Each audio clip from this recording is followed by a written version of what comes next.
Welcome to Democracy Now!, democracynow.org, the War and Peace Report. I'm Amy Goodman.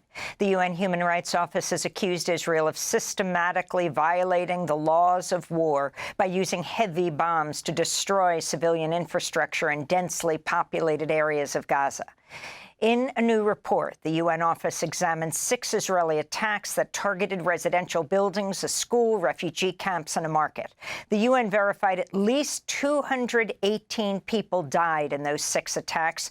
Meanwhile, Navi Pillay, the chair of a separate UN inquiry into the war, testified before the UN Human Rights Council. Israeli authorities are responsible for war crimes, crimes against humanity, and violations of international humanitarian and human rights law, including extermination, intentionally directing attacks against civilians and civilian objects, murder or willful killing, using starvation as a method of war, forcible transfer, gender persecution targeting Palestinian men and boys, sexual and gender-based violence amounting to torture, and cruel or inhuman treatment. During her testimony, the UN's Navi Pillay also accused Hamas and Islamic Jihad of committing war crimes. The UN's findings are being shared with the International Criminal Court. This comes as the official death toll in Gaza has topped 37,400. On Wednesday, an Israeli airstrike killed 9 Palestinians as they waited for aid trucks at the Kerem Shalom crossing.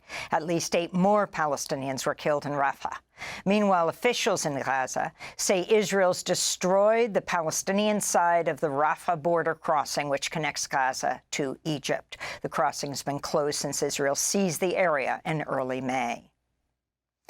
The White House has canceled a high-level meeting with Israeli officials that was set for today after Israeli Prime Minister Benjamin Netanyahu released a video Tuesday accusing the U.S. of withholding military aid to Israel. When Secretary Blinken was recently here in Israel, we had a candid conversation. I said I deeply appreciated the support the U.S. has given Israel from the beginning of the war. But I also said something else.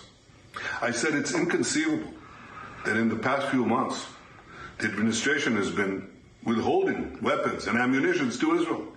Israel, America's closest ally, fighting for its life, fighting against Iran and our other common enemies. The White House rejected Netanyahu's claim, pointing out President Biden has paused just 1 shipment of heavy bombs since the war began. 2 key Democratic lawmakers recently signed off on an $18 billion military package for Israel involving the sale of 50 F-15 fighter jets. In other news from Israel, a top Israeli military spokesperson has admitted Hamas can't be destroyed, a claim that appears to contradict Netanyahu's stated aim of the war on Gaza. In an interview, Rear Admiral Daniel Hagari said, quote, "Hamas is an idea. Hamas is a party. It's rooted in the hearts of the people. Anyone who thinks we can eliminate Hamas is wrong," the IDF spokesperson said. Tensions continuing to escalate between Israel and the Lebanese group Hezbollah.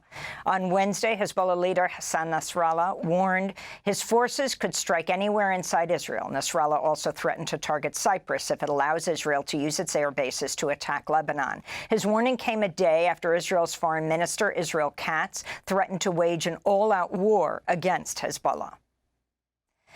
Russian President Vladimir Putin has arrived in Vietnam after making his first visit to North Korea in 24 years. On Wednesday, Putin and North Korean leader Kim Jong-un signed a mutual defense pact. Putin spoke in Pyongyang.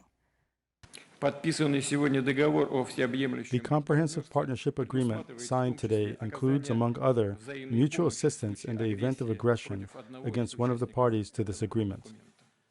Republican presidential candidate Donald Trump has attacked President Biden's move to shield from deportation some 500,000 undocumented immigrants who are married to U.S. citizens. Under the new rules, the spouses will be able to apply for work permits and permanent residency, giving them a pathway to citizenship. Trump has vowed to mass deport millions of immigrants if he's elected in November. The 2 candidates will hold their first debate on July 27th. We'll have more on Biden's immigration plan later in the broadcast. In Saudi Arabia, the number of Muslim pilgrims who've died amidst a searing heat wave in the holy city of Mecca has topped 900 after temperatures this week soared above 125 degrees Fahrenheit. Thousands have been treated for heat exhaustion. Climate scientists warn the risk of heat stroke will continue to rise for the millions of Muslims who make the annual Hajj pilgrimage. This is Fahad Saeed, a scientist at Climate Analytics. We must do climate action to stop the global warming at 1.5 degrees centigrade. At anything beyond that, I mean, we are putting those pilgrims at the risk of death. In India, emergency workers have recovered the bodies of more than 50 unhoused people who've died over the last 2 days as daytime temperatures soared above 120 degrees Fahrenheit. Indian health officials have logged over 40,000 suspected heat stroke cases so far this year. In the Gulf of Mexico, tropical storm Alberto has made landfall, bringing heavy rains, flooding, and storm surge to northeastern Mexico and southern Texas. At least 3 deaths have been reported. Alberto is the first named storm of the Atlantic hurricane season. Forecasters are predicting a well above normal hurricane season. Elsewhere in the United States, the National Weather Service has issued heat alerts across 14 states today as an early season heat wave is set to topple high temperature records. Forecasters are predicting heat indexes of up to 105 degrees Fahrenheit in several cities from the Midwest to the Northeast. New Mexico's governor has declared a state of emergency and called up the National Guard after a pair of fast-growing wildfires destroyed more than 1,400 structures, including an estimated 500 homes. Firefighters say at least 2 people have been killed. Thousands more have been forced to evacuate, including the entire New Mexico village of Ruidoso, population 7,000. It's definitely the largest fire that I've ever worked. The most damage. Looking at our neighbors, our community, our family, our friends, and looking at everything that they've worked for their entire lives just lost in a matter of seconds, it's very devastating. The National Interagency Fire Center reports 21 large wildfires are currently burning across the western United States. A new study finds air pollution caused over 8 million deaths in 2021, killing more than 2,000 young children every day. The report from the Health Effects Institute finds air pollution's effects are highly disproportionate, with children in low- and middle-income countries far more likely to be affected. The study warns the climate crisis is worsening air quality, with prolonged severe droughts and wildfires ravaging once thriving forests and filling the air with fine particulate matter.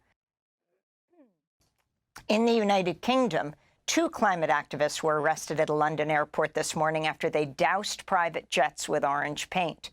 Among the jets reportedly at London's Stansted Airport during the protest was a private plane owned by pop superstar Taylor Swift. The group Just Stop Oil said in a statement, quote, "Billionaires are not untouchable. Climate breakdown will affect every single one of us," unquote.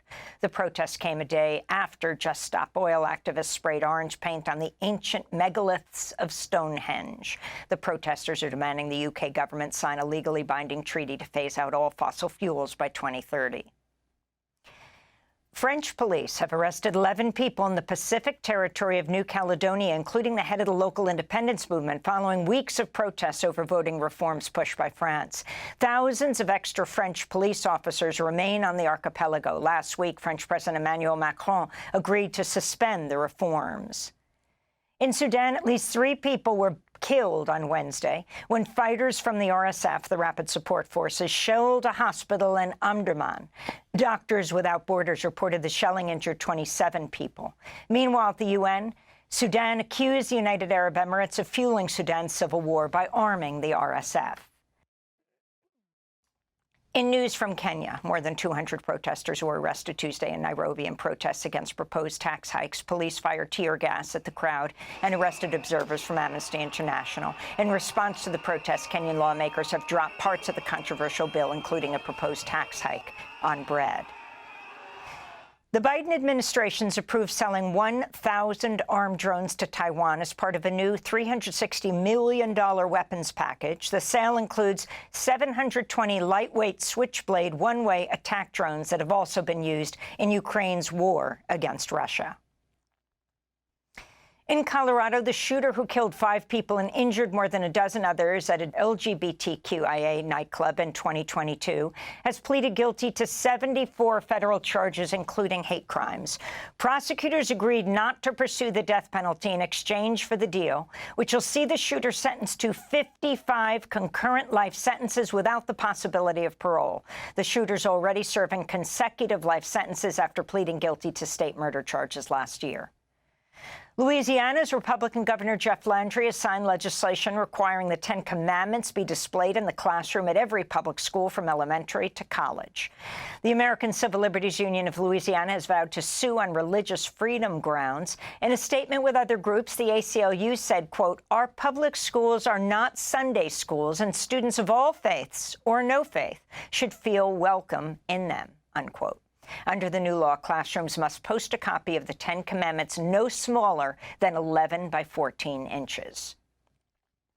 The world-renowned linguist and dissident Noam Chomsky was discharged from a Sao Paulo hospital in Brazil Tuesday as he continues to recover from a stroke last year that impacted his ability to speak. His wife, Valeria, recently told a newspaper in Brazil the 95-year-old Noam Chomsky still follows the news and raises his left arm in anger when he sees images of Israel's war on Gaza. False reports that Noam Chomsky had died went viral online on Tuesday. And those are some of the headlines. This is Democracy Now!, democracynow.org, The War and Peace Report. I'm Amy Goodman.